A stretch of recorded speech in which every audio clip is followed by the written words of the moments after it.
Akira Kurosawa. If you have any interest in cinema, it is likely that you have heard this name tossed around before.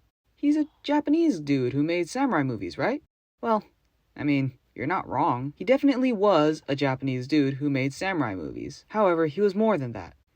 The acclaimed writer and director was born on March 23, 1910, in Tokyo, to Isamu and Shima Kurosawa.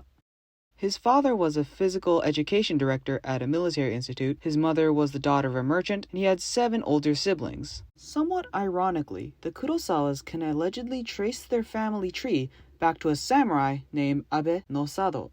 Originally, instead of pursuing a career in film, Kurosawa intended to become a painter. Although he did not go down that path, the practice did not go to waste, as the storyboards for his films were hand-painted. Kurosawa was hired by a director named Kajiro Yamamoto to work at PCL in 1936. Kurosawa served as Yamamoto's assistant director, and the pair grew close, with Yamamoto serving as a mentor figure to Kurosawa. With the knowledge accumulated over their years together, Kurosawa helmed his first film, Sanshiro Sugata, in 1941.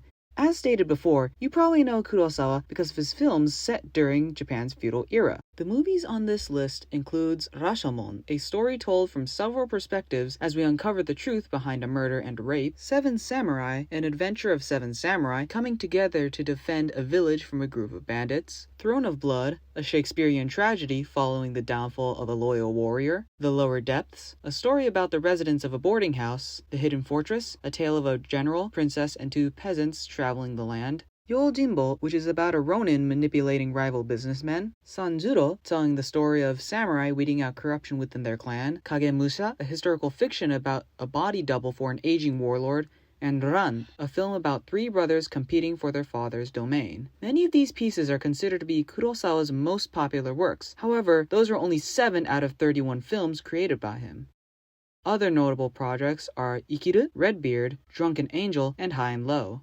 Kurosawa is known for a number of things: his involvement in all points of production, obviously his period pieces, and how his films were a combination of Japanese and Western filmmaking. One extremely simple example of this is Throne of Blood, which is a reinterpretation of Shakespeare's Macbeth.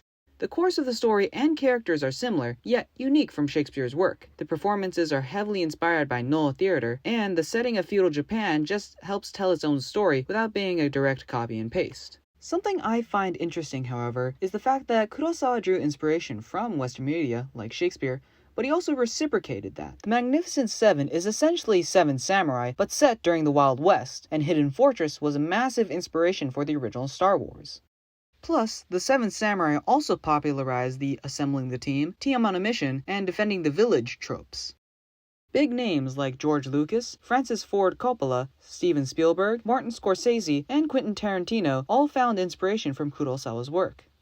However, near the end of Kurosawa's career, he hit a slump. Studios weren't willing to fund his big-budget projects, his attempts of directing in Hollywood failed, and the films he did manage to create did not reach the financial and critical success of his previous works. His persistence did pay off, and he directed several films before his health deteriorated and he was relegated to a wheelchair. Even then, he continued to write, penning the scripts for The Sea is Watching and After the Rain. Unfortunately, Kurosawa would never see those scripts come to life.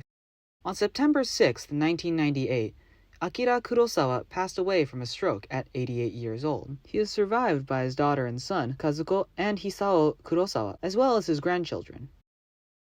Now you know a snippet about Akira Kurosawa, a name you will hear thrown around a lot. He was a multifaceted Japanese director, writer, and painter who was involved in almost all stages of production and combined Western and Japanese filmmaking. Kurosawa's films are considered some of the best in the history of cinema. His works were inspired by Western media and went on to inspire a new generation of filmmakers. Many of his works' impacts can still be felt today. That is who Akira Kurosawa was. And yes, he definitely was a man who made samurai movies.